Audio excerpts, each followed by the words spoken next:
إلى حضرة النبي المصطفى صلى الله عليه وسلم ثم إلى روح صاحب الكتاب الإمام أحمد بن حسين الإصبهاني شيء لله له الفاتحة. أعوذ بالله من الشيطان الرجيم. بسم الله الرحمن الرحيم. الحمد لله رب العالمين الرحمن الرحيم مالك يوم الدين إياك نعبد وإياك نستعين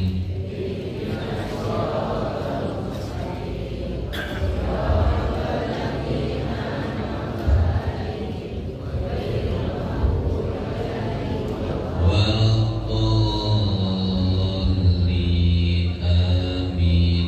رب اغفر لنا ولوالدينا آمين. بسم الله والحمد لله والصلاة والسلام على رسول الله محمد بن عبد الله وعلى آله وصحبه ومن والاه. أما بعد.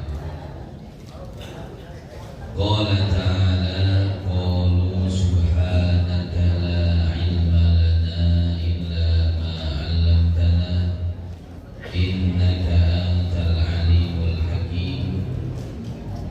رب اشرح لي صدري ويسر لي أمري واحلل عقدة من لساني يفقهوا قولي. آمين يا رب العالمين. Yang sama-sama kita hormati dan kita muliakan Sahibul Bait Bapak Haji Umin, Ibu Haji Kokom beserta keluarga, yang sama-sama kita doakan mudah-mudahan beliau semua senantiasa Allah sehatkan badannya, dipanjangkan umurnya, serta diberikan keberkahan di dalam hidupnya. Yang sama-sama kita hormati dan kita muliakan guru kita bersama Al Ustadz Haji Basit, orang tua kita Bapak Haji Kasim, Bapak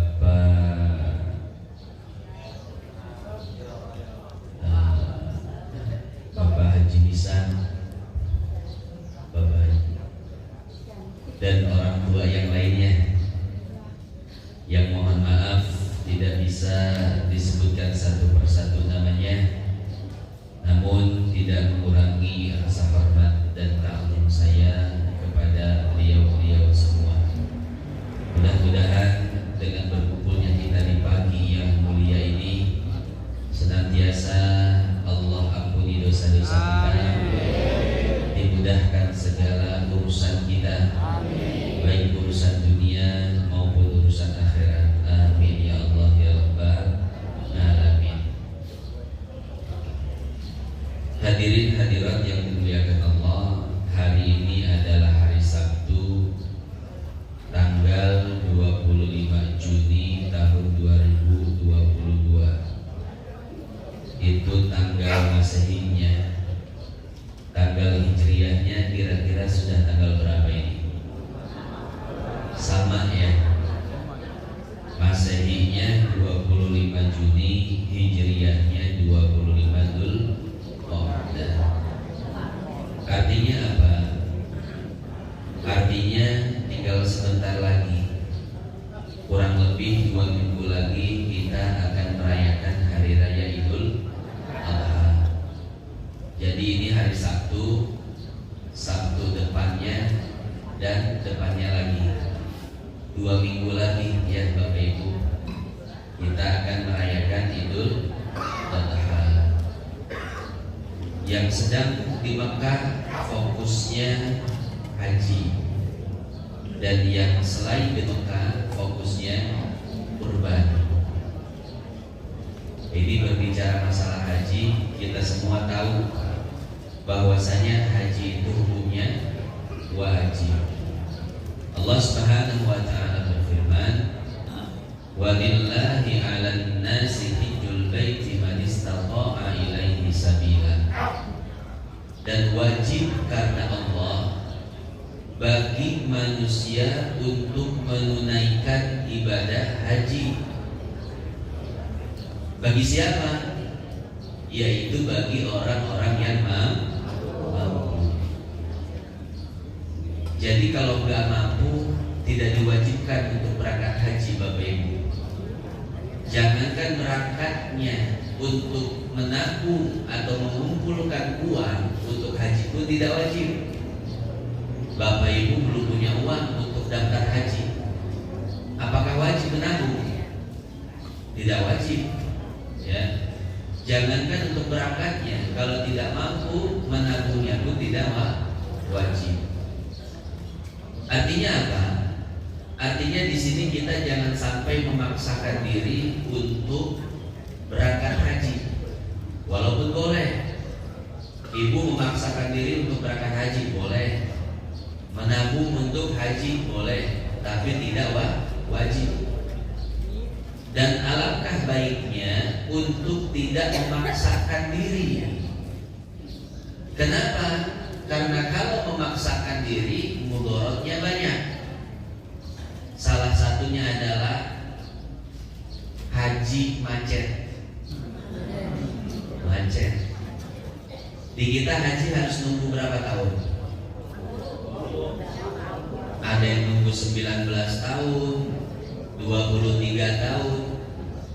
Bahkan di Sulawesi Selatan itu sampai menunggu 44 tahun. Ini ibu kalau sekarang umur 30 tahun atau 40 tahun baru daftar haji, kira-kira di Sulawesi Selatan berangkatnya umur berapa? 70-80. Itu pun kalau masih ada umurnya. Kalau udah lewat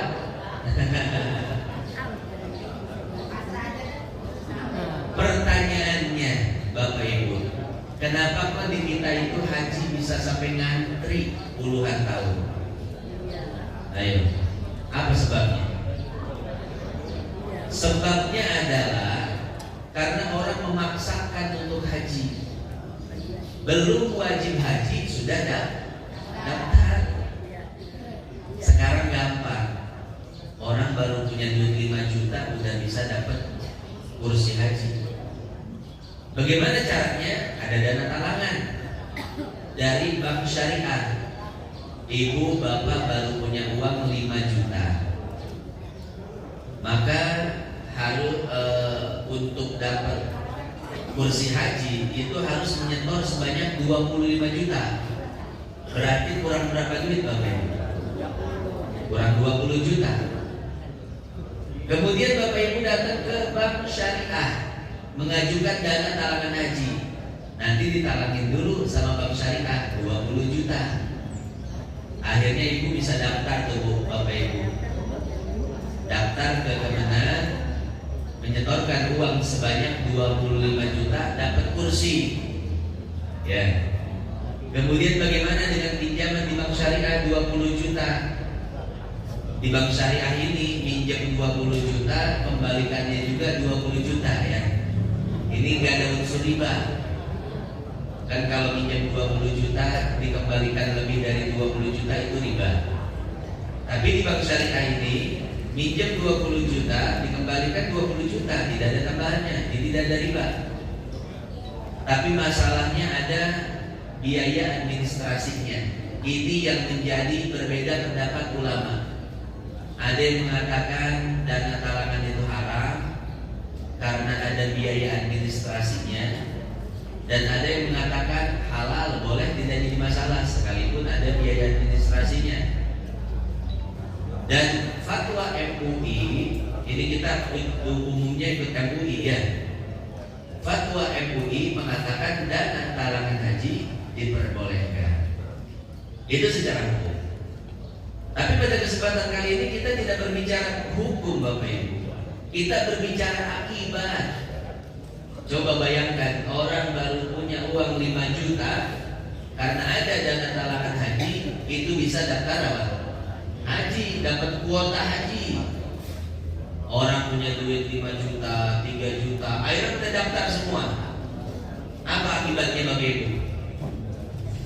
Haji macet. Itu dia akibatnya. Ya. Makanya pemerintah sekarang sudah menutup dana talangan haji. Jadi dari tahun 2021 dana talangan haji sudah ditutup oleh Kemenang, selesai.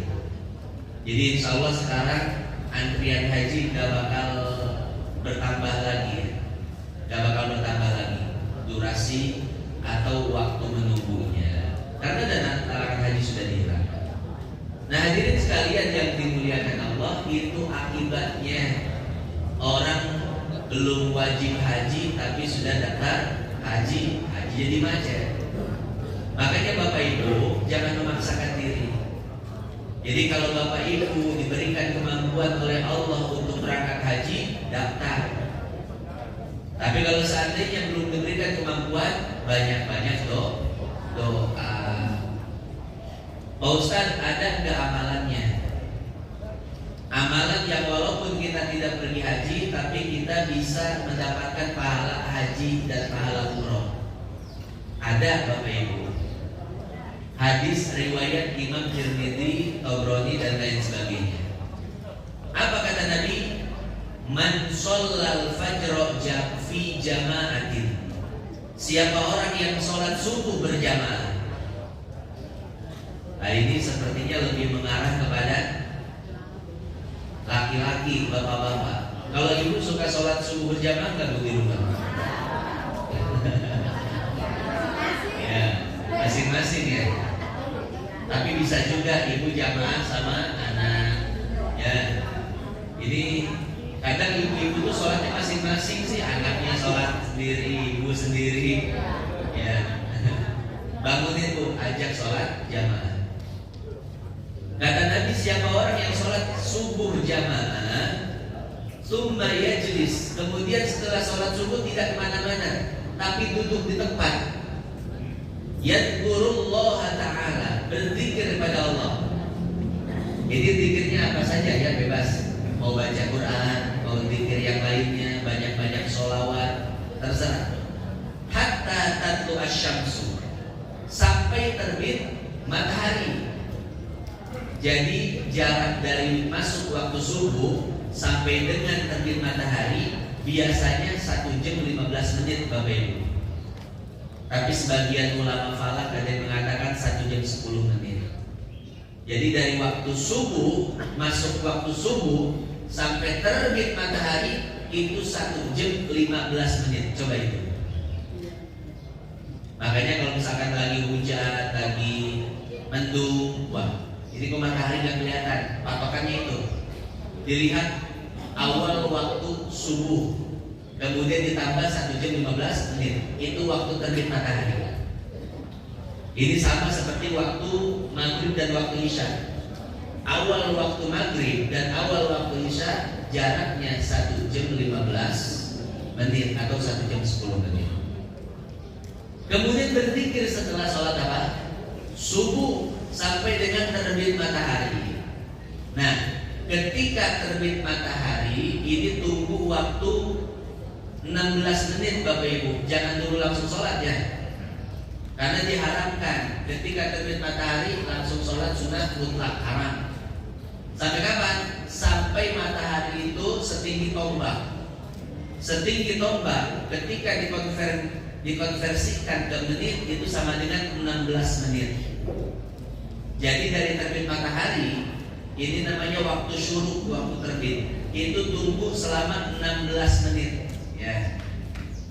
Sekarang kita hitung-hitungan. Subuh sekarang jam 4 lewat berapa? Jam 4 lewat 40 menit. Sekarang tambah 1 jam 15 menit. Jadi jam berapa? Jam 6 kurang 5 menit. Ya. Jam 6 kurang 5 menit. Jadi jam 6 kurang 5 menit. Nah sekarang pas tuh jam 5 lewat 55 atau jam 6 kurang 5 menit. Ini kan belum ya, gak kelihatan matahari. Ini sebetulnya bu, matahari sudah terbit sekarang itu ya. Matahari sudah terbit. Kemudian ketika matahari terbit belum boleh sholat sunnah dulu. belum boleh duha, belum boleh isyraq. Kapan bolehnya? Berlalu 16 menit. Berarti jam 6 kurang 5 menit tambah 16 menit. Jadi jam berapa Bapak Ibu? Jam 6 11 menit. Nah, berarti jam 6 11 menit saat ini adalah awal waktu duha dan diperbolehkan sholat isyraq. Ya. Jadi kuncinya tadi awal waktu subuh tambah 1 jam 15 menit tambah 16 menit. Baru ibu boleh sholat duha dan boleh sholat isyraq. Ustaz, sholat duha sama sholat isyraq beda enggak? Sebagian ulama mengatakan sama, sebagian ulama mengatakan beda. Kalau kita lihat di dalam Fathul Mu'in karangan Syekh Zainuddin Al-Malibari, duha dan isyraq itu sama. Duha, isyraq, duha. Cuman bedanya duha itu waktunya panjang sampai zuhur. Kalau isyraq itu di awal duha saja, ya. Kata Imam Ghazali dalam Ihya beda. Isyraq, duha. Ya. Nah, bagaimana menyikapi perbedaan ini? Menyikapi perbedaan ini ya terserah saja kita mau pilih yang mana. Kalau kita pilih yang duha dengan isyraq sama, berarti ketika terbit matahari lewat waktu 16 menit cukup 2 rakaat saja, itu sudah termasuk duha dan isyraq. Tapi kalau yang mengatakan beda, ya berarti isyraq dulu, setelah itu baru duha. Ya. Nah, orang yang zikir setelah sholat subuh berjamaah sampai terbit matahari, sampai berlalu waktu 16 menit, faka'annama hajjatan wa'tamara umratan tamatan. Orang yang melakukan ini seolah-olah dia telah berhaji secara sempurna dan seolah-olah telah berumroh secara sempurna. Jadi Bapak Ibu yang belum sempat haji atau belum sempat umroh bisa mengamalkan amalan ini Bu. Ya, habis subuh jamaah zikir sampai terbit matahari, waktu 16 menit berlalu sholat isyraq 2 rakaat atau sholat duha 2 rakaat. Ini kira-kira gampang apa sulit Bapak Ibu? Asalnya ibu-ibu mah hese ya, hese ibu-ibu. Cucian belum, nyapu belum, ngepel belum, salaki minta kopi, minta sarapan, budak dulu di mandian, ada sekolah ada. Ini perjuangan ibu-ibu itu luar biasa, ya. Makanya Bapak kalau cuma model-model bikin kopi mah Pak, gak usah nyuruh ibu-ibu Pak, gak usah nyuruh istri, bikin kopi sendiri, ya Pak ya. Bapak pengen habis mandi ambil baju, ambil sendiri, gak usah disiapin sama istri, ya Bu ya, betul. Karunya ya, atas nama cinta sih Bu ya, Masya Allah. Susah kalau udah cinta Bu ya. Ya Rob. Nah jadi seperti itu ya Bapak Ibu sekalian yang dimuliakan Allah. Kalau kita belum diberikan kemampuan untuk haji dan umroh, jangan memaksakan diri, walaupun itu boleh ya. Bahkan Rasulullah punya solusi. Solusinya seperti tadi. Kalau kita pakai solusi itu, kita bisa haji dan umroh setiap hari. Kita bisa mendapatkan pahala haji, mendapatkan pahala umroh setiap hari, walaupun kita tidak pergi haji dan umroh. Hadirin hadirat sekalian yang dimuliakan Allah, itulah sedikit pembukaan sebelum kita memasuki kajian pada kitab At-Taqrib atau kitab Matan Abi Syuja.